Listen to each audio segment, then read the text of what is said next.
नमस्कार दोस्तों अभी आपने देखा कि मेघालय घूमने गए एक इंदौर के कपल को जो है वहाँ पे एक एक्सीडेंट हो गया है और पति का जिस तरह से मर्डर हुआ है और उसके बाद उसकी वाइफ का जिस तरह से गाजीपुर में पाया जाना और ये सब चीज़ें हो रहा है। तो अभी काफ़ी कुछ सामने आना बाकी है कि उसने मर्डर कराया है या कुछ उसके साथ दुर्घटना हुई है या कुछ साजिश है, कुछ चीज़ें भी क्लियर नहीं है। लेकिन एक चीज़ कहना चाहूँगा कि जो एक भरोसा होता है ना, रिश्तों का, प्यार का एक जो भरोसा होता है, वो भरोसा कहीं न कहीं जो है बहुत कमज़ोर सा होने लगा है। लोग जो है ऐसी-ऐसी चीज़ों को वैल्यूज़ दे रहे हैं कि जिसमें ये होता है कि पैसा या प्यार या उसको हवस कहें, क्या कहें, आप ही समझ सकते हैं। लेकिन अगर जैसे कि आप किसी से शादी कर रहे हैं, उसके साथ संबंध में आ रहे हैं, तो आपको ये चाहिए कि आप सब कुछ समर्पण के साथ वहाँ पर वो चीज़ करें। अगर आपने शादी का निर्णय ले लिया, अपने परिवार की शादी का निर्णय ले लिया, तो फिर वो उस वचन को, उस 7 फेरों के बंधन को आपको निभाना ही चाहिए। यही हिंदुस्तानी रीत है, यही सनातन धर्म है, यही सही भी है, यही धार्मिक एंगल से यही सच भी है। लेकिन आज जिस तरह से भौतिकवादी माहौल है, लोग मेटेरियलिस्ट हैं, जिस तरह से कलयुग का ये सब चीज़ें हैं, तो आप देख ही रहे हैं, समय ज़माना हर चीज़ चेंज है।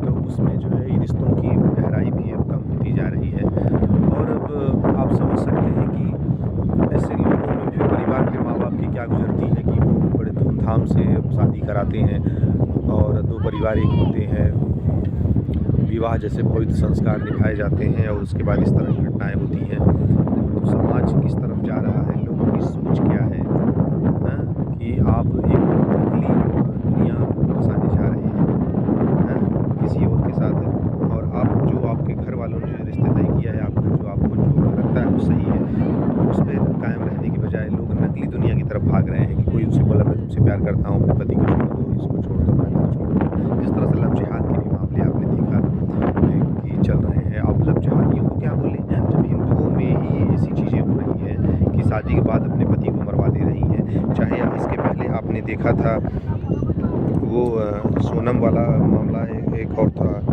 वहाँ पे अपने पति को जिस तरह से उसने ड्रम में सीमेंट डाल दिया था तो मार के, तो वो भी चीज़ें इन्हीं को घटनाओं को दर्शाती हैं कि किस तरह से लोगों को शादी जैसे पवित्र बंधन में भी इनको घुटन हो रही है, इनको परेशानी हो रही है। तो ये चीज़ बड़ी नागवार लगती है, बहुत अच्छा नहीं लगता कि किस तरह से ये भारतीय समाज में ये सब चीज़ें पनप रही हैं और ये बहुत गलत है। लोगों को ये समझना चाहिए कि अगर आपने वो निर्णय लिया है, आपके परिवार ने उस निर्णय के पहले ही आपको कोई निर्णय लेना है तो ले लो। अगर आपने उस शादी का बंधन बाँध लिया और उस संबंध में आ गए आप, तो आपको निभाना चाहिए, क्योंकि जीवन का आनंद जो है वो बहुत सारी और भी चीज़ों में है। सिर्फ़ ये नहीं कि आप जो है अपनी मनपसंद शादी कर लें या वो घर वाले भी आजकल आप देखिए कि अरेंज मैरिज सफल रहा है ना, लव मैरिज में तमाम प्रॉब्लम्स आ रही हैं जो है। तो कहीं न कहीं अपने बड़ों पे, बुज़ुर्गों पे, अपने परिवार के लोगों पे भी भरोसा करना चाहिए और अगर आपको लगता है कि नहीं ये सही नहीं है, तो उस शादी से पहले ही आप इनकार कर दो कि भाई मैं किसी और से प्यार करती हूँ या जो भी है, मैं यहाँ शादी नहीं करना चाहती। आप किसी के घर के चिराग को कैसे बुझा सकती हैं? हाँ? ठीक है, आप उसको छोड़ दो, भाग जाओ, हट जाओ। लेकिन ये क्या कि अब आप मान लो अगर आपने ऐसा किया भी है, तो फिर क्या होगा इसका अंजाम की तो जैसे लगता है कोई परवाह ही नहीं करता। अभी तो आपको देखना होगा कि अभी इनकी ज़िंदगी क्या होगी? क्या अब जेल में उनकी दूसरी ज़िंदगी शुरू होगी? अपने पति को मार के जिस तरह से उन्होंने ये सब मान लो किया भी है, जो लोग कर भी रहे हैं, जो लोग करना चाहते हैं या जो लोग इस तरह की घटनाएँ दे रहे हैं, तो क्या वो जेल में उनको दूसरी दुनिया मिल गई, वो सपनों की दुनिया मिल गई?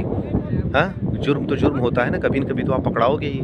तो अब आप सोचिए कि किस तरह से आपका जीवन कटेगा। तो ये सब चीज़ें अगर करने के पहले ही आप सोच लो, तो फिर कोई प्रॉब्लम ही ना हो। लेकिन कोई सोचता ही नहीं है, उसको लगता है कि नहीं जो करने जा रहा है, जो करेगा इसके बाद बहुत अच्छा हो जाएगा, इसको रास्ते से हटा देंगे, गेम क्लियर हो जाएगा अपना। ऐसा कुछ नहीं होगा, पाप आपका पीछा करेगा। नहीं इस जन्म में तो किसी और जन्म में, पापी तो आप रहोगे ही। और किसी का खून बहा के आप कहो कि नहीं हम अपने प्यार को हासिल कर लेंगे, अपने सपनों को हासिल कर लेंगे, तो ये बिल्कुल भी वाजिब ही नहीं है कि ऐसा हो जाए। क्योंकि कानून है, चीज़ें हैं, धर्म है, समाज है, ईश्वर है, इंसानियत है। कहीं न कहीं आप घेरे में आओगे ही, कहीं के लपेटे में आप आओगे ही।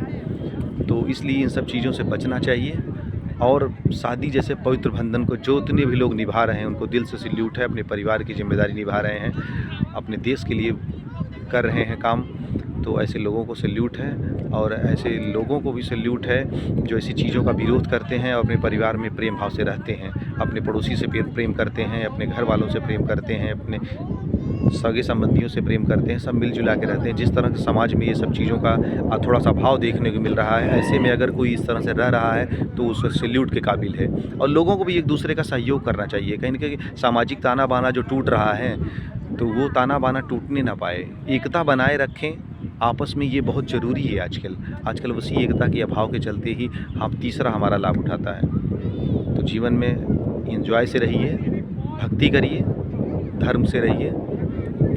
जय हिंद, जय भारत।